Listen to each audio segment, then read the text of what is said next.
Flat back, another of those darn posture deviations. Very similar to kyphosis and lordosis, and sway back for that matter. In this case, instead of an excessive curvature of the lumbar spine, you've got practically no curvature. It's flat. And similar to kyphosis, you've got the rounding of the shoulders. This causes discomfort, pain, and it detracts from what your spine is supposed to do with that natural S shape. It's supposed to hold your head up, give you stability in the core when you're doing movements throughout the day or in physical activity. We want to counter flat back, and that's what we're going to do in this video. I'm going to give you some exercises and some stretches. For starters, to stimulate that mind-body connection, think, in your day-to-day life, what are some activities you can do that encourage arching? If you're a swimmer, the breaststroke. If you do yoga, think of poses you can do that encourage arching at the back. That gets you cognizant of it. If you are suffering from flat back, slouched shoulders, here's an exercise, one of my favorites. Superman. Lie on the floor. You're in the prone position, so you're facing the floor. And your legs are fully extended, your arms are extended in front of you. Slowly arch your back and lift your arms and your feet. And boy, do you feel that nice arch. You're retracting the shoulders, breaking the habit of having them slouch forward. You're tightening your core muscles, which are going to help counter flat back as well. Start thinking, to counter flat back, what muscles do we need to strengthen? Our core, our glutes, our neck, our upper back, and our rear delts. For your upper back, we've got the rows. We've also got the band pull-aparts. Planking is great for the core. Start by lying face down on the ground. Push yourself up onto your palms and your toes so your body is straight from your head to your ankles. Nothing like leg raises to strengthen the core, the hips, the thighs, the glutes. For the standing leg raises, stand feet about shoulder width apart. You can have your hands at your side or on your hips. Start with your right foot. With your foot flexed, lift your right foot laterally, and you're breathing in on the way up.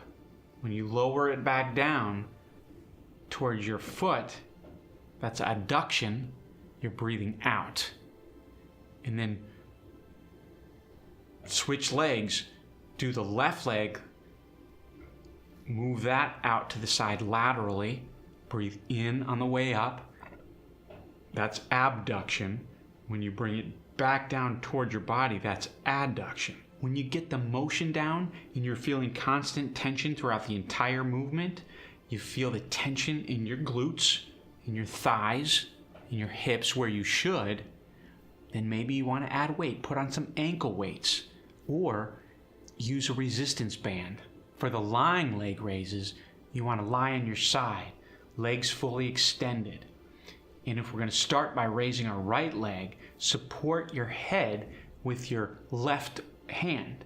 And in front of you, put your right hand for support. And as you slowly lift your right leg, you're inhaling, and you could hold. Feel the tension in your obliques, in your lower back. That's what you want to feel. That's what you're engaging, your core.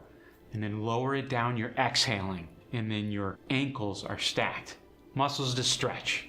Your hamstrings and your glutes. A gentle hamstring stretch is a great way to improve the alignment of your spine. The supine hamstring stretch. For this one, lie flat on your back, legs are extended. Take an elastic band and put it around the arch of your foot. And then you're going to straighten that leg, keep tension on the hamstring as you raise it up. Try to keep it straight, and then you'll feel the pull on your hamstring.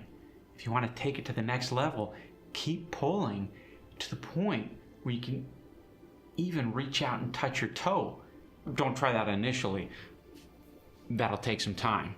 If you're even able to do it at all at some point, that'd be awesome. Next, stretching your abdominals. There's many exercises, of course, just like the hamstring stretches. But here's one, the prone abdominal stretch. You want to start by lying in the prone position on the floor with your hands underneath your shoulders. Push the hips into the floor as you straighten your arms to lift your upper body off the ground.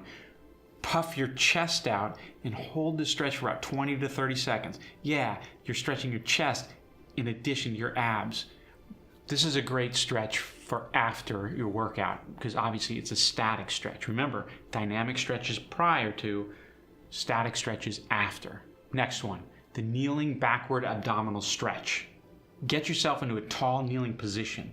You got your knees underneath your hips and toes are on the ground. Engage your glutes. Remember, mind-body connection. Engage the glutes. Extend the upper back and reach back with your arms and grab the backs of your feet. Be very careful not to overarch your lower back in this one. This movement is coming from your upper back and your hips, so make sure that's where you're feeling the bulk of the tension. If you have pain or discomfort in your lower back, adjust your form and do it again. If the pain persists, it might be an issue that needs to be tended to by your physical therapist or your primary health care physician. So take care of that. So there you have it. There's some strengthening exercises and some stretches. Man, we're really building up an arsenal of exercises. This is the foundation. It's so great to have this foundation because as you progress through life, when you're doing things out in the world, walking, running, swimming, playing sports, lifting up your kids, your grandkids, it'll become second nature to do it flawlessly and seamlessly as your body is moving how it should move because you're cognizant of it. When it becomes second nature, it's a beautiful thing. Keep that mind-body connection. Keep doing these exercises with intention. See you next episode. Subscribe to the video, make a comment, like the video, and go out there and be the best version of yourself. Create something in this world that's going to make a difference. I love you.